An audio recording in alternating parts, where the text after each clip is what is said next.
what it means to love God with all your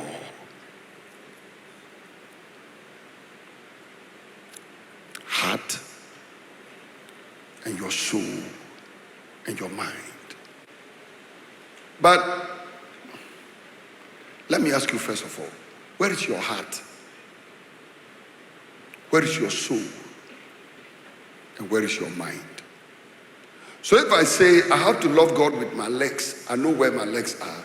My hands, I know where my hands are. My head, I know where my head is. But when it says love the Lord with all your heart, with all your soul, and with all your mind, the question is, where is your mind? Where is your soul? And where is your heart? Now, this is the biggest test we have. You know, so the man comes to Jesus and said, which is the greatest commandment? And Jesus said, so he's expecting Jesus to say, don't fornicate, don't drink alcohol, don't fight people, don't do this and don't do that. Jesus said, no, it is not what you don't do, it is what you do. Love the Lord. And he didn't say love man, because loving man is the second commandment. Thou shalt love thy neighbor as thyself. But that first one is very difficult. Yet it is the one we all pretend to have.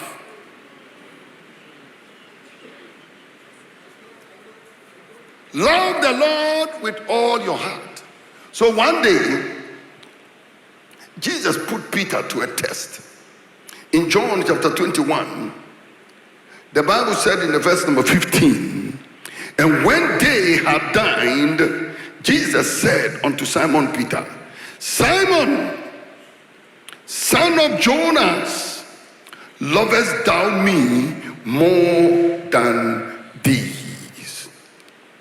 And he said unto him, yea, thou knowest that I love you.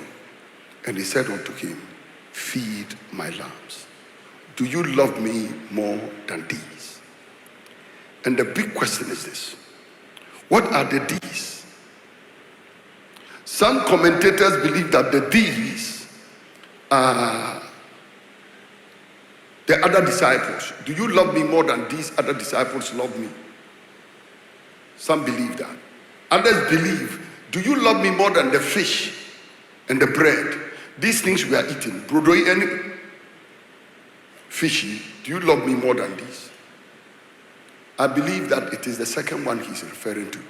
Do you love me more than these things we are just enjoying here?